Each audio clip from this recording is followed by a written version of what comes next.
RRB, l'invité du matin. Et ce matin, nous sommes avec le directeur de l'ISEE. Bonjour Olivier Fagnot. Bonjour. Merci d'être avec nous ce matin pour revenir sur les résultats d'une étude publiée la semaine dernière sur le budget des familles et le niveau de vie des Calédoniens. On va voir ensemble que le taux de pauvreté finalement reste stable sur le territoire par rapport à la précédente étude. Il semble intéressant tout de même pour commencer de rappeler ce qu'est un taux de pauvreté, comment on le calcule et si on peut se comparer vraiment aux autres territoires de la région. Quel est le taux de pauvreté en Nouvelle-Calédonie? Comment vous le calculez?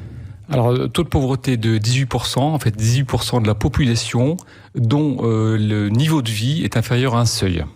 Alors, sans entrer trop dans le détail du calcul qui est complexe, le seuil de pauvreté est déterminé à partir de l'ensemble des revenus disponibles des ménages. Donc, quand on dit revenus disponibles, c'est tout ce qui rentre de façon régulière dans le ménage. Bien sûr, le salaire, les prestations sociales, l'autoconsommation et on retire les impôts. Ça, c'est le revenu disponible. Et une fois que l'on prend en compte la composition du ménage, c'est-à-dire que, bien entendu, le fait que vous soyez 1, 2 ou 3 dans le ménage, c'est pas pareil par rapport à vos ressources. On arrive à des niveaux de vie. Et c'est ces niveaux de vie qui déterminent un niveau qui est le seuil de pauvreté. Le seuil de pauvreté, il est de combien alors? C'est 86 100 francs pour une personne et par mois.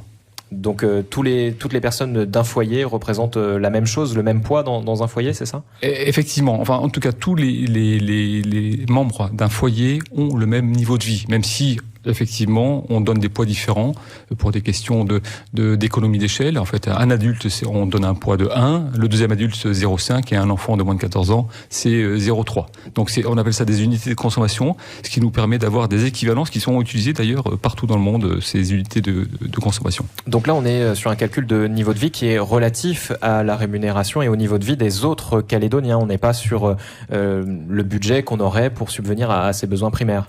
Exactement, c'est l'approche que l'on a choisie, c'est le taux de pauvreté relatif. Alors en fait, vous êtes pauvre en Calédonie relativement aux revenus finalement des autres personnes de Calédonie. C'est pas forcément un manque d'argent réellement. C'est pas forcément un manque d'argent réellement, et c'est donc le choix que nous avons fait. Mais il faut savoir que c'est pas le choix qu'ont fait tous les pays. Par exemple, la Banque mondiale a un classement de l'ensemble des pays selon une définition vraiment différente, c'est la part de la population qui n'a pas, alors je crois que c'est $1,90 par jour de ressources. Voilà. Ça, c'est une façon de faire. Deuxième façon de faire, c'est le Vanuatu ou Fidji qui s'intéresse à la part de la population qui est en capacité, et du coup qui est en incapacité, de subvenir aux besoins primaires, de se loger, de se déplacer, de se nourrir. Donc vous avez comparé ces chiffres avec la précédente étude qui remontait à 2008, donc il y avait quand même 10-11 ans. Qu'est-ce que vous avez vu, qu'est-ce que vous avez remarqué entre ces deux études? Alors commençons par les niveaux de vie, par exemple. Les niveaux de vie, globalement, augmentent depuis 2008. Ça, c'est une première chose. Par contre, le taux de pauvreté, donc qui était aujourd'hui à 18%, actuellement, était aussi à 18% en 2008. Donc le taux de pauvreté n'évolue pas entre les deux périodes. Mais le niveau de vie, par contre, augmente, et plus particulièrement chez les personnes qui avaient le moins de revenus, qui avaient le niveau de vie le plus bas. Effectivement, quand on classe la population en 10 parties, du plus modeste au plus aisé, c'est effectivement plutôt les plus modestes qui ont une augmentation, qui connaissent une augmentation annuelle plus importante de leur niveau de vie que les plus aisés. Pour le moment, donc un Calédonien sur 5 est considéré comme pauvre, selon votre étude. Quels sont les facteurs qui favorisent la pauvreté et d'être dans ces seuils-là ? C'est tous les facteurs qui expliquent que vous avez moins de ressources en fin de mois. Donc c'est le fait d'être inactif, le fait d'être chômeur, le fait d'être dans une famille nombreuse. Ça, c'est les facteurs pour lesquels on a un taux de pauvreté vraiment plus important que sur les autres catégories. L'ISEE s'intéresse aussi, dans toutes ses études, a fait une différence entre les populations mélanésiennes et non mélanésiennes. Effectivement, tout à fait. Alors, malheureusement, cette mesure, on l'avait pas en 2008. En 2008, on ne posait pas la question sur la communauté d'appartenance. C'était suite à l'intervention de M. Chirac sur les questions du recensement. Donc cette question a été introduite en 2019 et il apparaît clairement une différence entre les ménages mélanésiens et les ménages non kanaks, en fait. Donc dans les ménages kanaks, le taux de pauvreté est bien plus important que dans les ménages non kanaks. Et comme vous l'expliquiez tout à l'heure, ça revient aussi à l'inactivité. Alors inactif, ça veut pas dire qu'on ne fait rien, c'est inactif au sens du recensement, c'est-à-dire pas de travaux rémunérés, etc. Quelqu'un qui vit à la tribu est dans cette catégorie-là et donc plus facilement dans les seuils de pauvreté. C'est exactement cette définition, c'est-à-dire qu'il n'y a pas de salaire qui est perçu, ça ne veut pas dire qu'on est oisif, pas du tout. Et dans les éléments qui expliquent que la communauté kanak est donc à un taux de pauvreté plus important que la communauté non kanak, c'est le fait que les familles sont en général plus nombreuses. Et au sein de ces familles plus nombreuses, il y a plus d'inactifs, comme vous l'avez dit, mais il y a aussi un impact de personnes qui travaillent. En fait, les actifs travaillent en général dans des professions moins rémunératrices, c'est-à-dire moins souvent cadres et plus souvent employés et ouvriers. Vous parliez des inégalités il y a quelques instants. Vous comparez ce que possèdent les 20% les plus riches par rapport aux 20% les plus pauvres, entre guillemets.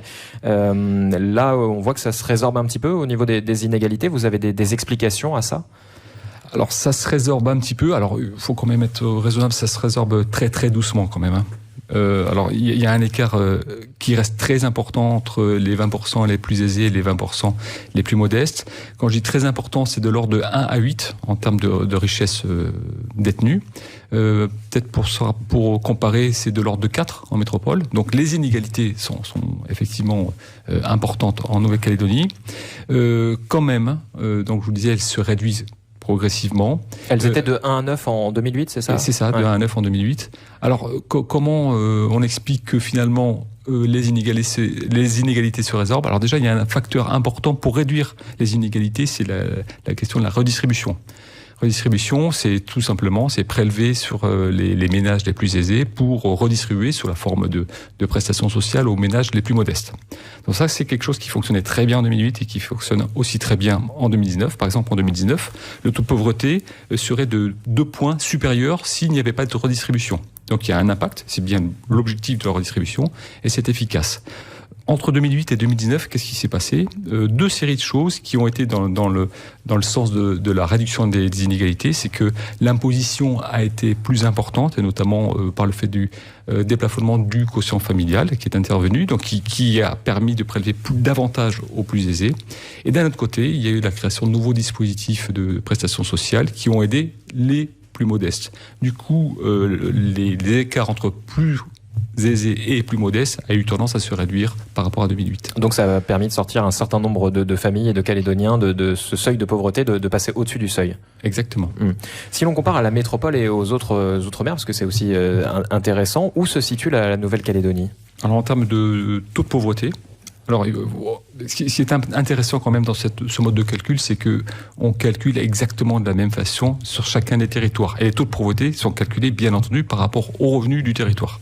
Alors, après cette précaution, là, on remarque que le taux de pauvreté en Calédonie est très proche de celui de la Polynésie et bien plus important que ce qu'on observe sur l'ensemble des territoires français, en tout cas métropole et département d'outre-mer. On est très proche sur beaucoup de sujets finalement de la Polynésie.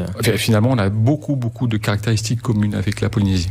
Et est-ce qu'en Polynésie, on voit aussi les mêmes choses, c'est-à-dire les écarts qui tendent à diminuer un tout petit peu et c'est les mêmes choses qu'on observe sur les 2 territoires ? Alors, je vous ai dit en taux de pauvreté, Polynésie, Calédonie très proche, même si quand même la Polynésie est un petit peu supérieure à nous, dans le sens taux de pauvreté supérieur. Et en termes d'inégalité, les inégalités sont plus fortes en Polynésie qu'en Calédonie, mais restent là aussi plus importantes que sur les autres territoires. Merci beaucoup Olivier Fagnaud de nous avoir présenté cette étude de l'ISEE qu'on peut retrouver sur votre site internet, toutes les études. Merci beaucoup d'avoir accepté notre invitation ce matin.